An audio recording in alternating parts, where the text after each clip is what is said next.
Hi guys, I hope you're doing good. Welcome back to a new video. It's been quite a while.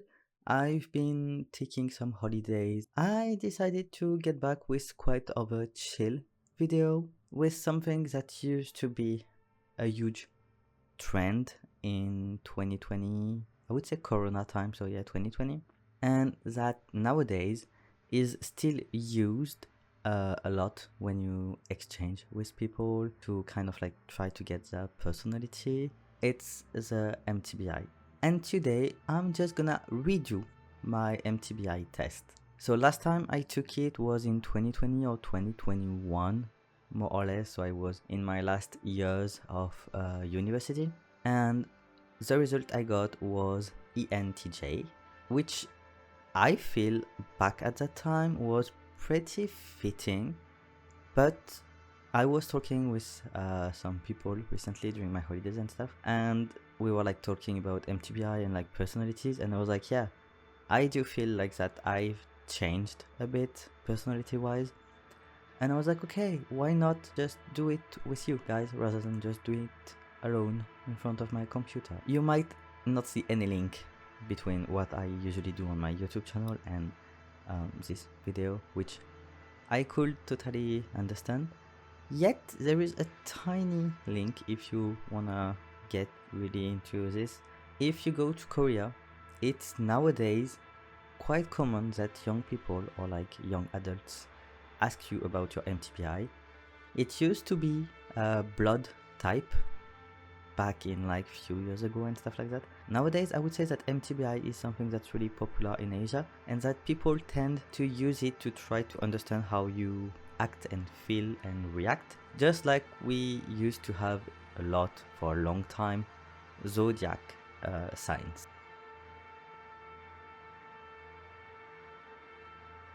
Okay, everything is on. As you can see, I'm on the official MBTI test, or at least the one that's the most famous one when we talk about MBTI. I'm gonna do the 10-minute test, which gives a pretty much accurate, apparently, MBTI answer.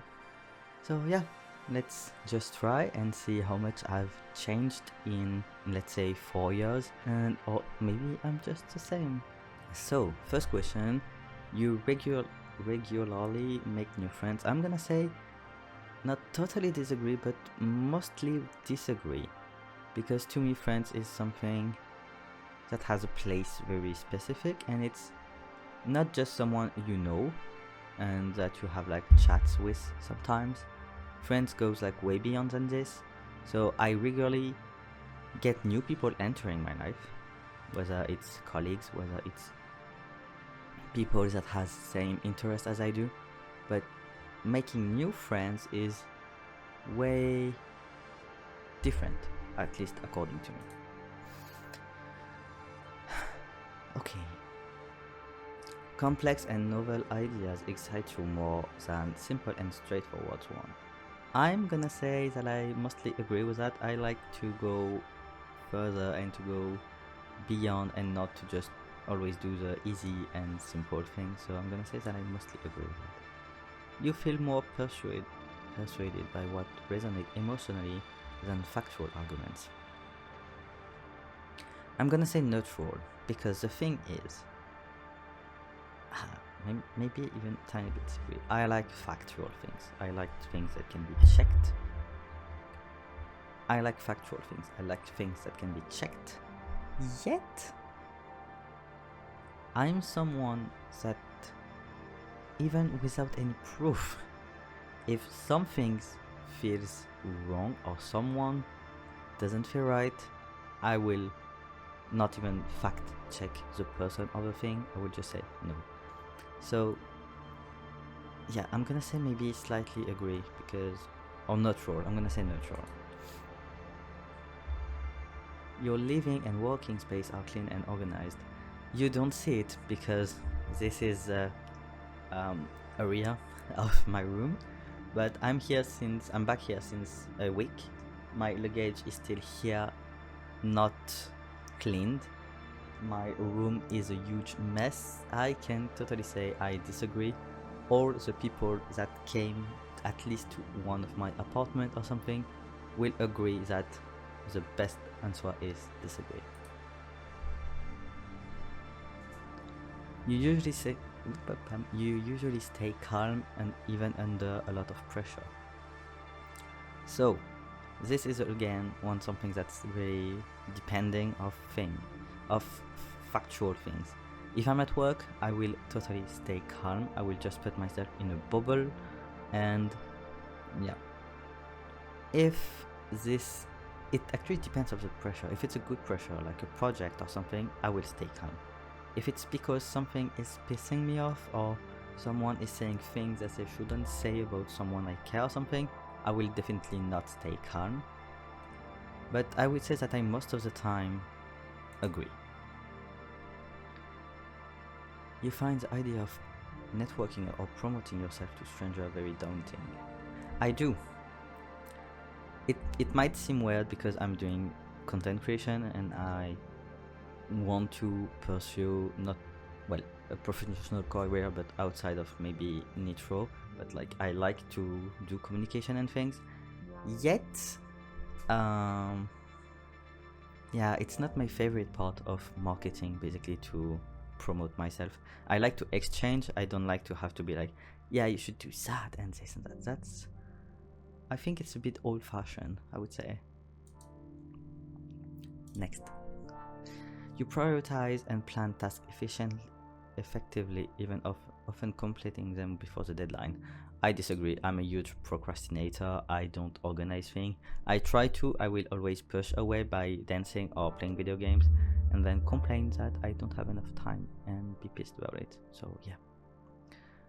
People's stories and emotions speak louder to you than number and data. It totally depends of who do you call people. If it's a random stranger, maybe not. If it's a friend, potentially. So not sure. You like to use organizing tools like schedule and list. I do, but I don't follow them. So I'm gonna say slightly agree. Even a small mistake can cause you to doubt your overall ability and knowledge. I used to do that pretty much all the time before. Because I was like, okay, if this didn't work, I'm just a shit at it and I should stop everything.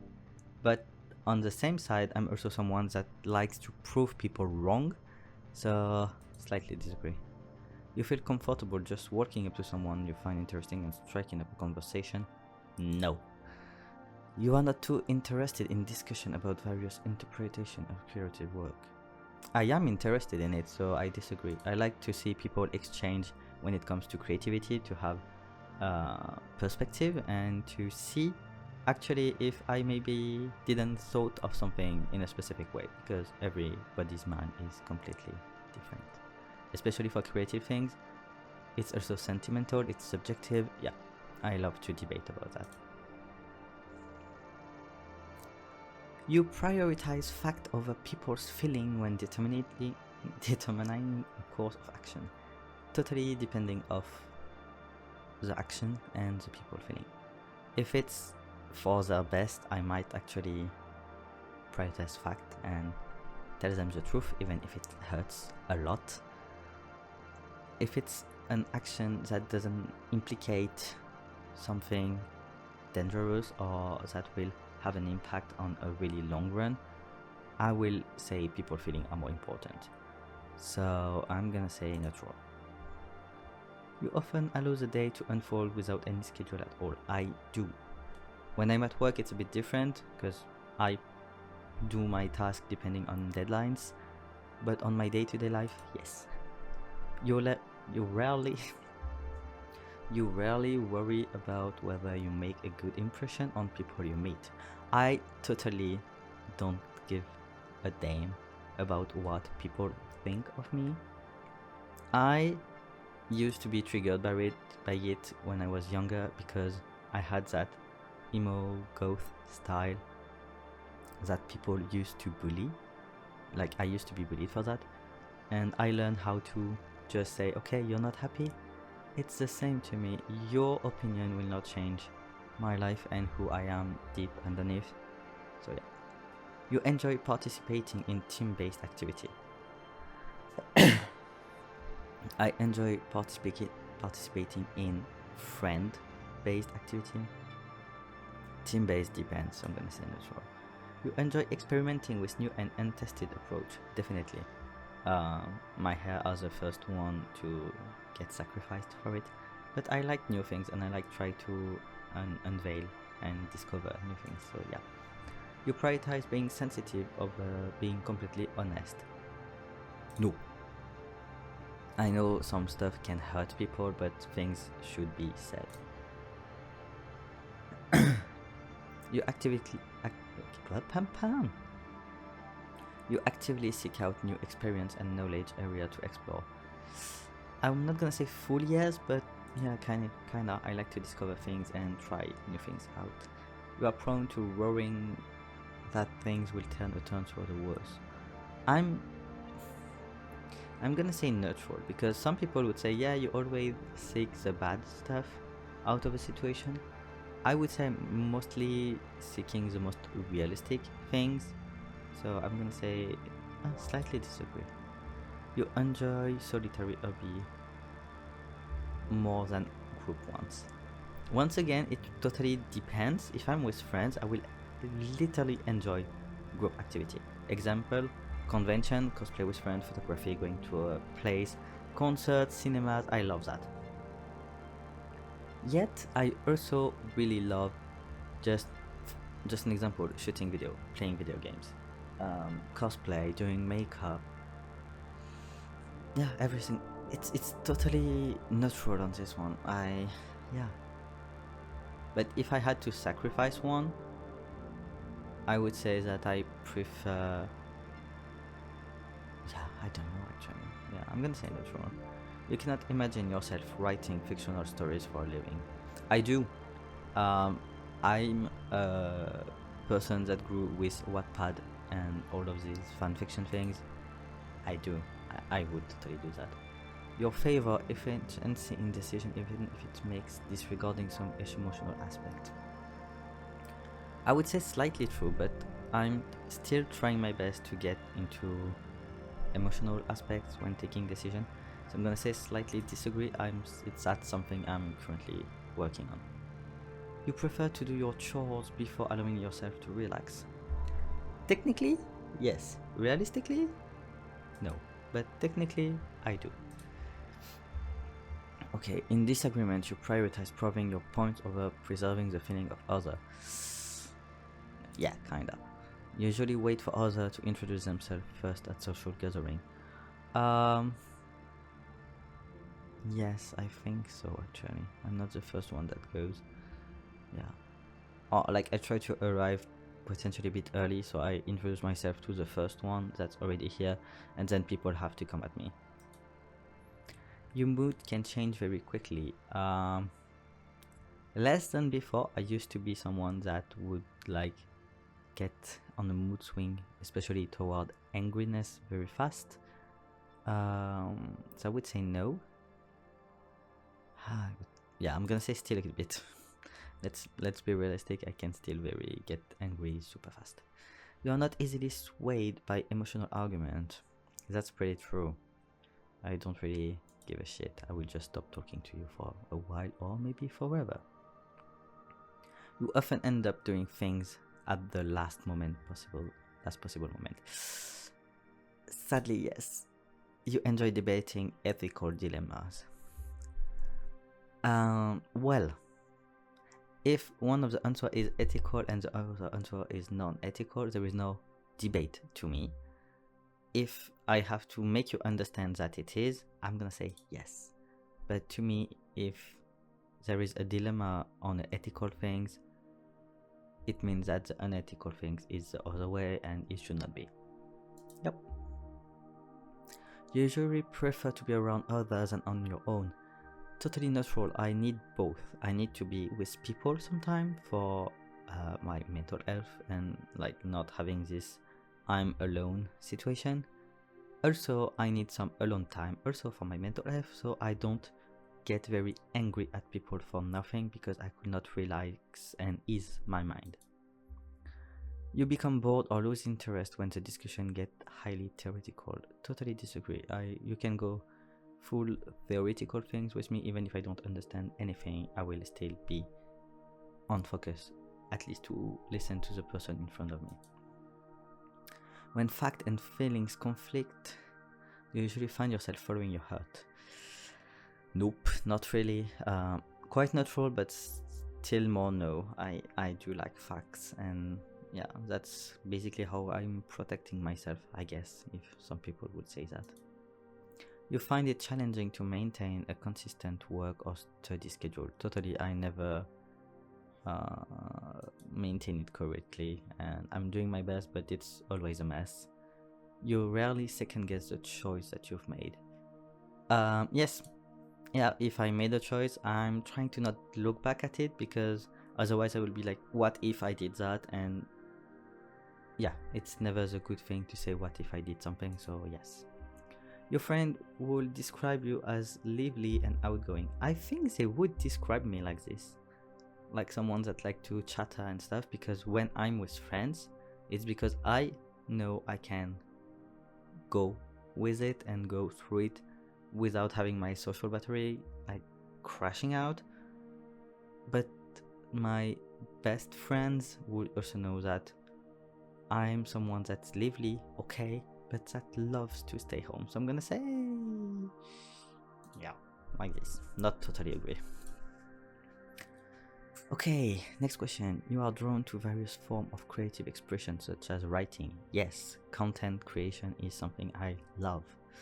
You usually base your choice on objective facts rather than emotional impression. Totally depends on what choice I have to make. You like to have a to-do list for each day. Nope. You rarely feel insecure. Nope. You avoid making phone calls. Yes, because most of the time they are unuseful and you can just text me or send me an email to ask the same 2 questions. You enjoy exploring unfamiliar ideas and viewpoints. I do, as long as they are respectful and have a really interesting thing to this, and not something just because you were born and raised with a closed mind and you don't want to open your chakras. You can easily connect with people you have just met. Totally disagree. I will not trust someone until a long time, and it's something that my friends don't like me for, because I will be like, I'm not gonna give any trust on this person until they can prove me otherwise, while most of the people will be like, okay, I'm gonna trust you until potentially you do something to me. Next, if your plans are interrupted, your top priority is to get back on track as soon as possible. Well, depend of what plan, but I'm gonna say neutral, because it's really depending of the plan. You are still bothered by mistake you made a long time ago. I don't think so. Maybe I am for some, so I'm gonna say slightly disagree. You are not too interested in discussing theories on what the world could look like in the future. I am interested in it. I have a pretty much opinion on it already, so, but yeah, why not discussing about it, as long as it's politely, once again. Your emotion control more than you control them. No, I know how to control my emotion, and I really know where I can use them and where I have to shut them down. But sometimes they, especially with specific emotion, yeah, it can go both. So I'm gonna say disagree. When making decision, you focus more on how they affect people might feel than on what is most logical. Not really. The feeling of people is usually, sadly for most people, the last of my problem. Your personal work style is closer to spontaneous burst of energy rather than organized and consistent effort. Yes. When someone thinks highly of you, you wonder how long it will take them to feel disappointed in you. Neutral, depend of who is thinking highly of me and how much this person has an impact or not in my life. You would love a job that requires to work alone most of the time. I would not mind it. I don't mind working with people. I don't mind working alone. But if I had to choose, yeah, alone. You believe that pondering abstract philosophical question is a waste of time. I don't think so. I love philosophical question. I used to hate philosophy in high school because my teacher was not someone that was making it interesting. But yeah. You feel more drawn to busy, bustling atmosphere rather than quiet, intimate place. Not really. I like intimate place with a lot of music and bustling, but in my own place. If a decision feels right to you, you often act on it without needing further proof. Nope. But if a decision feels wrong to me, I will act against it without any proof. You often feel overwhelmed. I'm gonna say neutral. Often is maybe too much. I sometimes. You complete things You complete things methodically without skipping over any step. Nope. I usually skip a lot of steps and realize at one point that I need them and go back to them. Except when it's like really professional work where I know I have to focus, but on my basic life, no, I try and to find new stuff. I'm always skipping things. You prefer tasks that require you to come with creative solutions rather than follow concrete steps. Yes. You are more likely to rely on emotional intuition rather than logical reasoning when making a choice. It's both. I'm gonna say tiny bit yes. You struggle with deadline. No. I am a procrastinator, but I will always make my deadline work. You feel confident that things will work out for you. Confident? I don't know, but I hope that everything's gonna work, so yep. Select your gender. Other. Okay, result time. This is one of the biggest change, I guess, of in the 4 year. So I was a ENTJ T person. I am now a INTP-A person, so came like the E, IE and PG, AT changed. So I'm part of the logician people, and yeah. Basically, I like the quote. I actually agree with that. The important thing is not to stop questioning. Curiosity as its own reason for existence. Yes. So introverted 69%. I think I was like extroverted before, but like around also 50 to 60%. So not that big.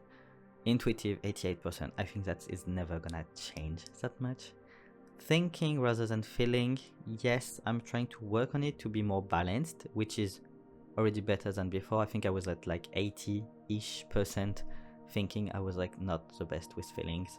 Prospecting rather than judging, so adaptable, easygoing, flexible.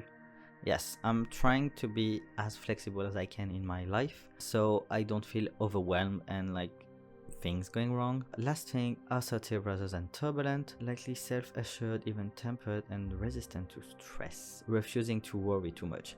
That's what I say. That's why I'm more on the flexible side, because the more flexible I am, the less overwhelmed I can be to change, which is making me worry and stress less. So yeah, that's basically it. I've, as I said, changed my MBTI, so I am gonna have to update a bunch of things where my MBTI was set. If you enjoyed this video, don't forget to like it and to subscribe to the channel if it's not already the case. If you know what's your MBTI, tell me in the comments so I can check what MBTI you are and what type of personality you are. If you don't know, or if you want to retake the MBTI test, I'm putting you the link of this specific test in the description down below. I just want to say it's not at all a sponsored video or something. I just did it because I know this website and that's where I used to do the first version of the test. So yeah, make it make sense. Yeah, don't forget to tell me in the comment which result you get, and I'm telling you, see you soon in another video. Bye!